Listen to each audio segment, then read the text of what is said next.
कि किसी ने बहुत ही शानदार बात कही है कि अच्छे लोगों की संगत बैठने से अच्छी बातें सीखने को मिलती है।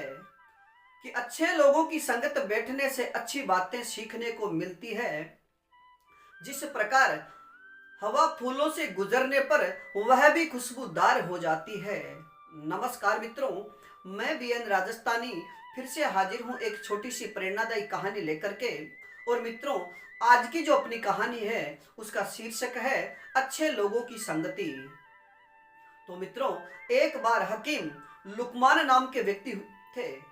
और हकीम लुकमान का जो पूरा जीवन था वह परोपकार, दूसरों की भलाई में और दूसरों को शिक्षा देने में ही समर्पित था। समय बीतता गया और उनका अंतिम समय आ गया। और अंतिम समय में उन्होंने अपने पुत्र को बुला करके कहा कि एक कोयला और एक चंदन लेकर के आओ। यानी उन्होंने अपने पुत्र से कहा कि एक कोयला और एक चंदन की लकड़ी लेकर के आओ। तो पुत्र ने सोचा कि इनको क्या हो गया है, दोनों चीजें जो विपरीत है वो क्यों मंगवा रहे हैं।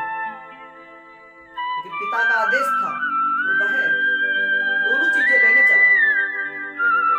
तो उसे कोयला तो मिल गया लेकिन चंदन कहीं मिल नहीं रहा था। तो वह इधर उधर देखने लगा तो उसे एक चंदन की लकड़ी मिल गई। और दोनों चीजों को दोनों हाथों में लेकर के वो पिता के सामने हाजिर हुआ। और पिता ने कहा कि अब इन्हें फेंक दीजिए। और उन दोनों यानी कोयला और लकड़ी को चंदन की लकड़ी को फेंकने के बाद जैसे ही उसका बेटा हाथ धोने के लिए जाता है तो पिता ने रोक लिया कि ठहरो, पहले अपने दोनों हाथों को इधर लाओ। और उन्होंने यानी लुकमान ने, जो हकीम लुकमान थे, उन्होंने अपने बेटे को कहा कि जिस हाथ में कोयला था वह हाथ देखिए, यह बुरे लोगों की तरह है। अगर हम इस कोयले की तरह, जैसे कोयला तुम्हारे हाथ में था तब इसने तुम्हारे हाथ काले किए और फेंकने के बाद भी इसने अपनी जो कालिमा है वह नहीं छोड़ी है, वो भी तुम्हारे हाथों पर लगी हुई है। ठीक उसी प्रकार जो बुरे लोग होते हैं, जब तक हमारे साथ हैं तब तक तो दुख रहता ही है। और उनसे अलग होने के बाद समाज और लोगों की नजर में हम बुरे भी, बदनामी भी मिलती है। और दूसरे हाथ में जो चंदन लिए हुए थे, चंदन की लकड़ी थी, उस हाथ को लेकर के कहा अब इस हाथ को देखिए कि जो चंदन की लकड़ी थी जब तक हाथ में थी तब तक भी उस तुम्हारे हाथ में खुशबू रही और फेंकने के बाद भी उसकी जो खुशबू है वो तुम्हारे हाथों में बनी हुई है। ठीक उसी प्रकार जो सज्जन व्यक्ति होते हैं उनका साथ भी चंदन की लकड़ी की तरह ही है। जब तक वो हमारे साथ होते हैं तो जिंदगी में नई नई बातें हमें सिखाते रहते हैं।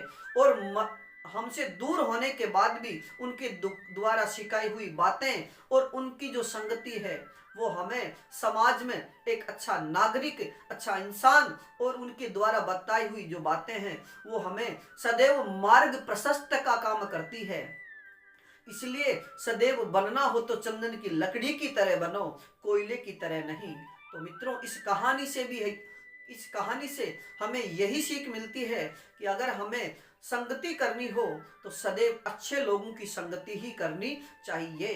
क्योंकि जो हवा बहती है अगर वो बगीचे से गुजरेगी तो वो खुशबूदार रहेगी, और जहां पर गंदगी बिखरी पड़ी है वही हवा उधर उधर से गुजरेगी तो उससे दुर्गंध आएगी। तो मित्रों, आज के लिए इतना ही। बाकी फिर मिलेंगे एक छोटी सी प्रेरणादायी कहानियों के साथ। और तब तक हमारे चैनल पर जितनी भी कहानियां अपलोड की गई है, अगर नए हो तो उन कहानियों को जरूर देखिएगा। और कहानियां अच्छी लगे तो आप अपने परिवार के जितने भी लोग हैं उन तक इन कहानियों को जरूर पहुंचाइएगा। धन्यवाद।